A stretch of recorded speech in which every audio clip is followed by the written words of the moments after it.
Salut à tous, c'est Geoffrey. Alors aujourd'hui, on va parler du syndrome de la bandelette iliotibiale qu'on appelle aussi tendinopathie du tenseur du fascia lata, mais que vous connaissez certainement mieux sous le nom de syndrome de l'essuie-glace.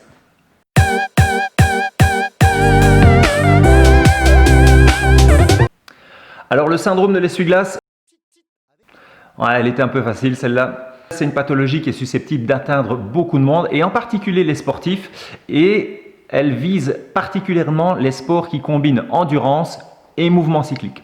On est donc susceptible de la retrouver en athlétisme, chez les coureurs, mais on va également la retrouver chez les basketteurs, chez les joueurs de rugby, chez les triathlètes, chez les boxeurs. Et cette pathologie, elle est relativement problématique dans la mesure où, bien souvent, si elle n'est pas traitée à temps, elle va entraîner l'arrêt de l'activité sportive. Alors, d'un point de vue anatomique, comment est-ce que ça se passe? Le tenseur du fascia lata, c'est un petit muscle qui se situe à la partie supérieure du bassin. Il vient s'insérer, comme vous le voyez sur le dessin, sur une petite structure osseuse qui s'appelle l'épine iliaque antéro-supérieure. Le muscle mesure approximativement une quinzaine de centimètres et il est prolongé dans sa partie inférieure par toute une bandelette fibreuse qui vient se fixer, elle, à la partie supéro-externe du tibia. Alors, mécaniquement, quel est le problème qui est susceptible de se poser? Quand un sportif réalise des mouvements de flexion et d'extension, la bandelette iliotibiale, donc la longue bandelette fibreuse, vient coulisser sur un relief osseux au niveau du genou. Lors de la flexion et de l'extension, cette bandelette fibreuse qui est relativement souple coulisse sans contrainte particulière. Le souci, c'est que lorsqu'il y a trop de tension au niveau du muscle, de ce petit muscle au niveau de la partie supérieure du bassin, il tire sur la bandelette iliotibiale et cette bandelette ne peut plus coulisser en douceur sur la structure osseuse, mais elle vient frotter de façon plus ou moins violente.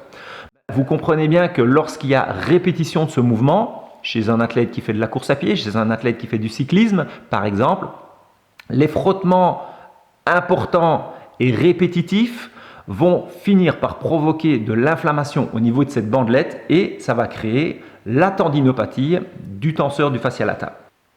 Alors au niveau des symptômes, c'est une douleur qui est un petit peu particulière parce que c'est une douleur qui se manifeste un peu comme des décharges électriques. Généralement, il y a parfois aussi une sensation d'instabilité au niveau du genou qui est un peu subjective, mais en tout cas, c'est le type de douleur que les patients peuvent décrire. Parfois, on a aussi une douleur en coup de couteau. Et si on ne soigne pas cette pathologie, elle va survenir de manière de plus en plus précoce dans la pratique et elle peut même survenir de temps en temps dans la réalisation d'activités journalières qui sont pourtant habituellement absolument pas traumatisantes. Au niveau des différentes causes qu'on est susceptible de retrouver, on va d'abord avoir les défauts de statique. Les jambes ne sont pas parfaitement axées chez tout le monde et le fait d'avoir un genou qui est orienté plutôt vers l'extérieur va être un facteur favorisant de la pathologie.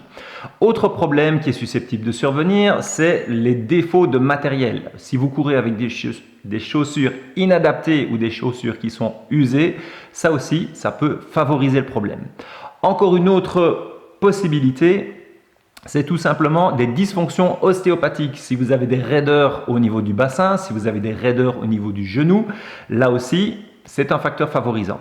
Autre facteur favorisant, avoir un relief osseux au niveau du genou qui est très proéminent, ce qui fait que le glissement, même dans des conditions de souplesse relative, est quand même un petit peu rugueux.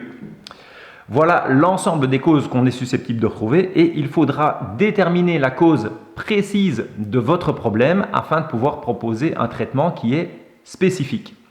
Là où se situe la particularité, c'est que parfois les causes sont multiples et dans ce cas, vous devrez avoir recours à plusieurs thérapeutes afin de solutionner votre problème. Alors concernant le traitement, on a un traitement basique qui est applicable immédiatement. C'est bien évidemment l'application de glace pour essayer de calmer l'inflammation 2 à 3 fois par jour pendant une dizaine de minutes. Il ne faut pas que ce soit excessif, sinon on a plutôt un impact négatif. Donc la glace, ok, mais avec une certaine dose, une certaine durée maximale d'application. Vous allez devoir faire appel à différents thérapeute pour vous aider dans votre démarche thérapeutique, je vous conseille d'avoir recours au kiné dans un premier temps. Je crois que c'est le thérapeute de choix pour ce type de traitement. Il va réaliser du travail de massage, du travail de décontraction.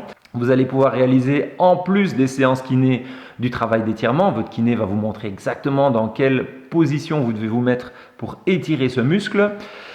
Vous allez également avoir recours à un ostéopathe. L'ostéopathe va pouvoir traiter les problèmes de raideur qui sont installés au niveau du bassin ou au niveau du genou. Ce n'est pas systématiquement le cas, mais si vous sentez que le traitement kiné, à un moment donné, arrive à une certaine limite, je pense que ça peut être vraiment intéressant d'avoir recours à un ostéopathe qui pourra venir combiner le traitement ostéopathique au traitement kiné de base. Un acteur important de ce traitement, ça peut être également le médecin, bien évidemment parce que c'est le médecin qui va établir le diagnostic dans un premier temps, mais aussi parce qu'il est susceptible de vous aider à l'aide de techniques anti-inflammatoires. Alors là, il y a plusieurs méthodes, c'est bien évidemment le médecin qui va décider de les appliquer ou pas. Une première méthode, c'est la mésothérapie, c'est une injection sous-cutanée d'anti-inflammatoires. Une autre méthode qui est efficace et qui peut éventuellement être utilisée, c'est l'infiltration. On a une dernière méthode qui est envisageable et là c'est un recours qui est assez extrême, qui vient après tous les autres, c'est la chirurgie.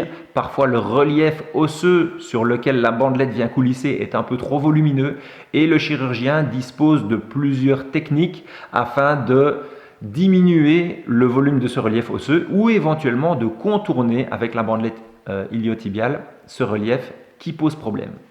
Alors, est-ce qu'on peut continuer le sport ? Pour ma part, je pense que si les douleurs sont modérées, vous pouvez continuer la pratique sportive. Il faudra éventuellement adapter la charge globale, donc il faut que le volume ne soit pas trop élevé, il faut que l'intensité ne soit pas trop élevée non plus, sinon le processus de guérison va vraiment être entravé. Voilà, comme vous l'avez vu, le traitement du syndrome de l'essuie-glace, c'est un traitement qui peut être un peu complexe parce qu'il peut faire intervenir plusieurs thérapeutes. N'hésitez pas à avoir recours à plusieurs personnes parce que chaque thérapeute va pouvoir apporter son petit plus à votre guérison. J'espère que cette vidéo vous aura intéressé. N'hésitez pas à vous abonner à la page sur Instagram. Je pense qu'il y a pas mal d'infos intéressantes que je sais partager sur Instagram et que je n'ai pas la possibilité de partager sur YouTube. N'hésitez pas non plus à partager la vidéo, ça me fait toujours plaisir. Si vous avez des sujets qui vous intéressent, n'hésitez pas non plus à le mentionner dans les commentaires. Je vous dis à très bientôt pour de nouvelles infos. Ciao!